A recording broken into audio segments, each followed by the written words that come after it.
हमारा धर्म हमारी शक्ति है। धर्म शक्ति चैनल पर आप सभी का स्वागत है। आशा करती हूँ कि माता रानी की कृपा से आप सब कुशल मंगल से होंगे। हमारे हिंदू धर्म में नवरात्र को एक बहुत ही अच्छा पवित्र समय या अवधि माना गया है। हम इन 9 दिनों में माँ दुर्गा के 9 रूपों की पूजा अर्चना करते हैं और व्रत धारण करते हैं। हर साल 4 बार नवरात्र आते हैं, जिसमें 2 गुप्त और 2 प्रकट नवरात्र होते हैं। अश्विन माह की नवरात्रि को शारदीय नवरात्र कहते हैं। इसकी शुरुआत शुक्ल पक्ष की प्रतिपदा तिथि से होती है। 9 दिनों तक माता दुर्गा की 9 रूपों की हम पूजा करते हैं और देवी माँ की कृपा से जीवन में सुख, शांति और समृद्धि प्राप्त करते हैं। नवरात्र के पहले दिन घट स्थापना की जाती है, जिसका विशेष महत्व होता है। घट स्थापना अर्थात नवरात्रि के समय ब्रह्मांड में उपस्थित शक्तित्व का घट अर्थात कलश में आह्वान कर उसे सक्रिय करना।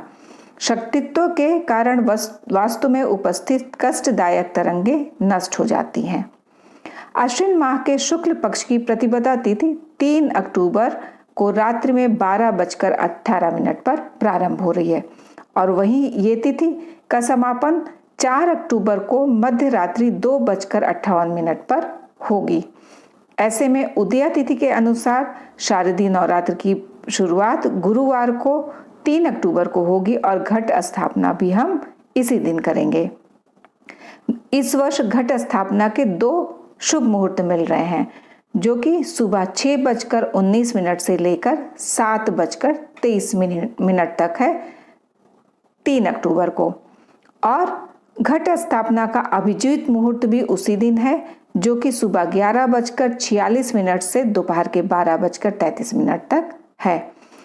कलश स्थापना के लिए कुछ आवश्यक सामग्रियों की हमें आवश्यकता पड़ती है। आइए जानते हैं वो क्या क्या है। जौ बोने के लिए मिट्टी का पात्र, साफ मिट्टी का एक छोटा सा घड़ा, कलश को ढकने के लिए मिट्टी का एक ढक्कन, गंगा जल, सुपारी, 1 या 2 रुपए का सिक्का, आम की या अशोक की पत्तियां, अक्षत यानी कि कच्चे चावल जो होते हैं साबुत, मौली, कलावा या रक्षा सूत्र, जौ, इत्र, फूल माला या फूल, नारियल, लाल कपड़ा या चुन्नी और दूर्वा घास।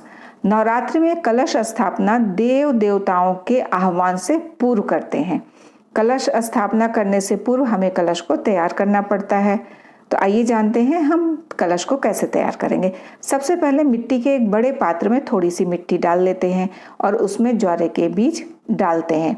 अब इस पात्र में दोबारा थोड़ी सी मिट्टी डालते हैं और फिर बीज डाल देते हैं। उसके बाद पूरी मिट्टी को डालकर और फिर उसके ऊपर भी थोड़े से बीज डालकर और जल का छिड़काव कर देते हैं। इन बीजों को पात्र में हम इस तरह से लगाते हैं कि उगने पर वह ऊपर की तरफ हो गए, यानी कि बीजों को खड़ी अवस्था में लगाते हैं, जिससे कि ऊपर वाली लेयर में बीज अवश्य डालना पड़ता है। अब कलश और उस पात्र की गर्दन पर मौली को बांध देते हैं, साथ ही तिलक भी करते हैं कलश को। इसके बाद कलश में गंगा जल भर देते हैं। इस जल में सुपारी, इत्र, दूर्वा घास, अक्षत और सिक्का डाल देते हैं। अब इस कलश के किनारे पर अशोक के पत्ते लगाकर उसको ढक देते हैं। अब एक नारियल लेते हैं और उसे लाल कपड़े या लाल चुन्नी में लपेटकर चुन्नी के साथ इसमें कुछ पैसे भी रख देते हैं और बांध देते हैं उसको। इसके बाद इस नारियल को चुन्नी को रक्षा सूत्र से बांधते हैं।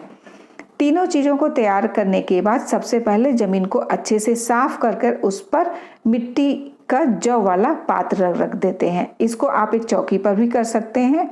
उसके ऊपर मिट्टी का कलश रखते हैं और फिर कलश के ढक्कन पर नारियल रख देते हैं, लेकिन नारियल को हमेशा सीधा रखते, भूल कर भी नारियल का मुख नीचे की तरफ नहीं होना चाहिए। ऐसा माना जाता है कि कलश स्थापना करने से घर में सुख शांति का माहौल बना रहता है। कलश स्थापना के दौरान इसमें जो नारियल हम रखते हैं वह घर के सदस्यों के लिए आरोग्य का आशीर्वाद लेकर आता है। इसी के साथ कलश स्थापना से साधक की पूजा में किसी प्रकार की बाधा नहीं आती है और माता रानी की कृपा सदैव सदैव बनी रहती है। आशा करती हूँ कि वीडियो आपको पसंद आया होगा। यदि ये आपके लिए उपयोगी है तो लाइक और कमेंट अवश्य करें। जो लोग चैनल पर नए हैं वो चैनल को सब्सक्राइब कर लें, जिससे आगे आने वाले वीडियोस के नोटिफिकेशन उनको समय पर मिल सके। आप और आपके परिवार पर माता रानी की कृपा सदैव बनी रहे। राधे राधे दोस्तों।